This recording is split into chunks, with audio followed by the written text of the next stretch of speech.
Hi, hello everyone. Welcome to our channel, Mr. and Mrs. Lifestyle Vlogs.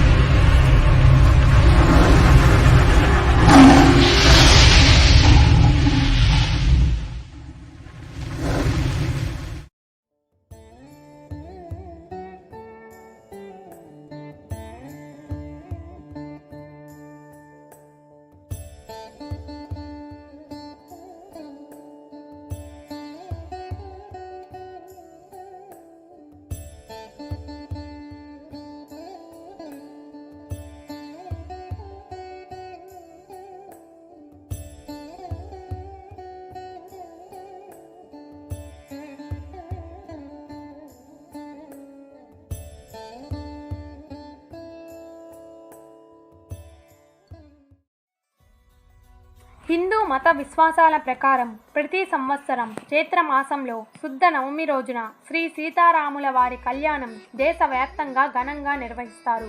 మన తెలుగు రాష్ట్రాలలో భద్రాచలం రామయ్య గుడిలో, కడపలోని ఒంటిమిట్ట రామాలయంలో ప్రముఖంగా ఈ కళ్యాణ ఉత్సవాలు నిర్వహిస్తారు.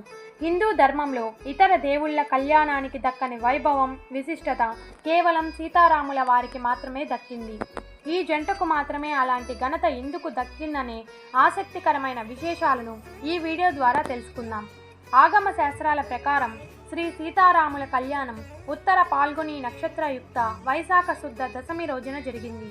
అయితే గొప్ప వ్యక్తులు, అవతార పురుషులు జన్మించిన తిథి నాడే ఆ నక్షత్రంలోనే వివాహం జరిపించాలన్నదే శాస్త్రాల యొక్క నియమం.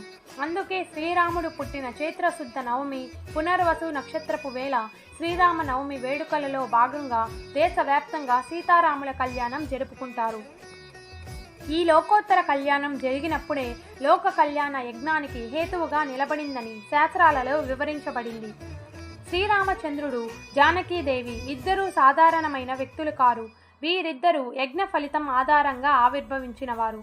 దశరథ మహారాజు తన వంశం తరించడానికి పుత్ర సంతానం కోసం చేసిన యాగం ఫలితంగా శ్రీరాముడు జన్మించాడు.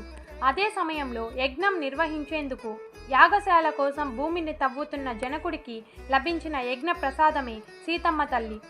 వాల్మీకి రామాయణం ప్రకారం బాలకాండలోని వీరి కళ్యాణం గురించి చెప్పబడింది. విశ్వామిత్రుడు రామ లక్ష్మణులతో కూడిన మిథిలా నగరానికి చేరుకుంటారు. వారి రాకను గమనించిన జనక మహారాజు వారిని సాదరంగా ఆహ్వానిస్తారు. గొప్ప తేజస్సు కలిగిన ఈ ఇరువురు బాలురు ఎవరు అని జనకుడు విశ్వామిత్రుడిని అడుగుతాడు. అప్పుడు విశ్వామిత్రులు ఇలా చెప్తారు: వీరు ఇద్దరు అయోధ్య దశరథ మహారాజు యొక్క పుత్రులు. శివధనస్సును చూపించడానికి నాతో కూడా తీసుకొని వచ్చాను.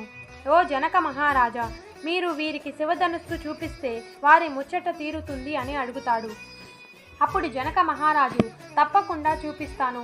నేను మీకు ఈ శివధనుస్సు మా గృహానికి ఎలా చేరిందో కూడా వివరిస్తాను అని శివధనుస్సు యొక్క మహిమ గురించి వివరిస్తాడు. 6వ చక్రవర్తి అయిన దేవరాతుడు అనే మహారాజు ఎంతో ఖ్యాతి వహించినవాడు.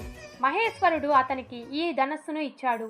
పూర్వము దక్ష యజ్ఞమును ధ్వంసం చేసిన సమయంలో మహాపరాక్రమవంతుడైన శివుడు ఈ ధనస్సును ఎక్కుపెట్టి క్రోధంతో దేవతలతో ఇట్లా చెప్పెను: ఓ దేవతలారా, యజ్ఞమున నాకు భాగము ఇవ్వనందుకు మీ శిరస్సులను ఈ ధనస్సుతో ఖండించెదను అని అనగానే బాధతో దేవతలందరూ ఆ పరమేశ్వరుణ్ణి ప్రసన్నం చేసుకోవడానికి ఆయన్ని ప్రార్థించారు. తరువాత శివుడు వారిని క్షమించి ఆ పరమశివుడు ఈ మహాధనస్సును దేవతలకు కానుకగా ఇస్తాడు. ఆ తర్వాత వారు మా వంశమున పూర్వజుడైన దేవరాతునికి దీనిని సమర్పించారు అని వివరించి ఈ విధంగా చెప్తాడు: ఒకప్పుడు నేను యాగంలో భాగంగా నేలను దున్నగా నాకు ఒక కన్య కనిపించింది. ఆమెకి సీత అని నామకరణం చేశాను. భూమి నుంచి పుట్టినప్పటికీ కూడా నేను కుమార్తెగా పెంచుకుంటున్నాను. అయోనిజ అయిన మా సీతమ్మకు ఒక పరాక్రమవంతుడే జోడి. కావున నేను అటువంటి పరాక్రమవంతుడి కోసం అన్ని దేశాల రాజులను శివధనస్సును ఎక్కుపెట్టేందుకు ఆహ్వానించాను. ఎవరైతే ఈ శివధనస్సును ఎక్కుపెడతారో వారికి నా కుమార్తెను ఇచ్చి వివాహం చేస్తాను అని ప్రకటించాను. రాక్షసులు, దేవతలు, యక్షులు, గంధర్వులు, కిన్నెరలు, నాగులు అందరూ ఈ శివధనస్సును ఎక్కుపెట్టడం కాదు కదా, కనీసం కదపలేకపోయారు. ఇక మానవుల గురించి చెప్పనవసరం లేదు. తర్వాత రాజులందరూ తమకి అవమానం జరిగిందని మిథిలా నగరపు ప్రజలను హింసించారు. నేను దేవతలకు తపస్సు చేయగా వారిని మిథిలా నగరం నుంచి వెళ్ళగొట్టాను. ఒకవేళ ఈ బాలురు శివధనస్సును ఎక్కుపెడితే మా సీతను ఇచ్చి వివాహం చేస్తాను అని చెప్తాడు జనక మహారాజు. శ్రీరాముడికి ఒకసారి ఆ ధనస్సును చూపించండి, తను ప్రయత్నిస్తాడు అని అంటాడు విశ్వామిత్ర. గంధ పుష్పములతో అలంకరించిన ఆ శివధనస్సును తీసుకురమ్మని సేవకులను ఆజ్ఞాపించాడు జనక మహారాజు.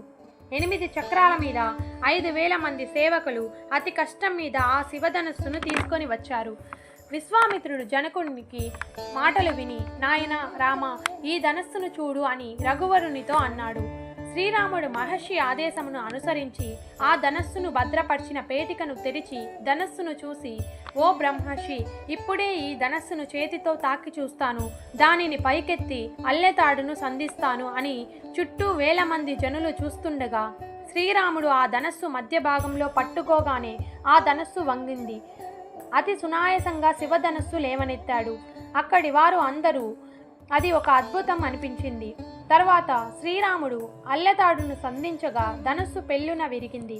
ఆ శబ్దానికి భూమి ప్రకంపించినట్లు అనిపించింది. ఆ ధ్వనిని ఎవరూ భరించలేక మూర్ఛపోయారు. జనకుడు ఎంతో సంతోషించి సీతను శ్రీరామునికి ఇచ్చి వివాహం చేయదలిచాడు. వెంటనే సేవకులతో అయోధ్యకు కబురు పంపారు. ఓ దశరథ మహారాజా, శివధనస్సును ఎక్కుపెట్టిన వారికే సీతను ఇచ్చి వివాహం చేస్తాను అని నేను చేసిన ప్రకటన మీకు తెలిసే ఉంటుంది. అయితే ఆ ధనస్సును మీ కుమారుడు శ్రీరాముడు విరిచాడు. మా సీతను మీ కుమారునికి ఇచ్చి వివాహం చేయడం మాకు ఎంతో సంతోషకరం. మరి మీకు ఇది సమ్మతం అయినచో మీరు మీ పరివారం మరియు పురోహితులతో మిథిలకు వచ్చేయండి అని కబురు పంపారు. వెంటనే ఈ శుభవార్త విన్న దశరథ మహారాజు తన పరివారంతో మరుసటి రోజున మిథిలకు ప్రయాణం ఏర్పాట్లు చేశారు. 4 రోజులకు మిథిలా నగరానికి చేరుకుంటారు. మరుసటి రోజున శుభతిథి నిర్ణయించి కళ్యాణం ఏర్పాట్లు చేస్తారు. సిరి కళ్యాణపు బొట్టు పెట్టి మణిబాసికమును నుదుటన కట్టి పారాని పాదాలకు పెట్టి పెళ్లి కూతురై వెలసిన సీతమ్మ తల్లిని సంపంగి నూనెను కురులకు దువ్వి సొంపుగా కస్తూరి నామము తీర్చి చెంపజవాజి చుక్కను పెట్టి పెళ్లి కొడుకై వెలసిన రామయ్య తండ్రిని చూసేందుకు 2 కనులు చాలవేమో అనిపించే విధంగా అంగరంగ వైభవంగా కళ్యాణం చేశారు. ఈ విధంగా శ్రీ సీతారాముల వారి కళ్యాణం ఎంతో వైభవంగా జరిగింది. జై శ్రీరామ్. ఈ వీడియో కనుక మీకు నచ్చినట్లయితే లైక్ చేసి అలాగే షేర్ చేయండి. మరిన్ని ఇలాంటి ఇంట్రెస్టింగ్ వీడియోల కోసం నా ఛానల్ని సబ్స్క్రైబ్ చేసుకోండి. Thank you for watching.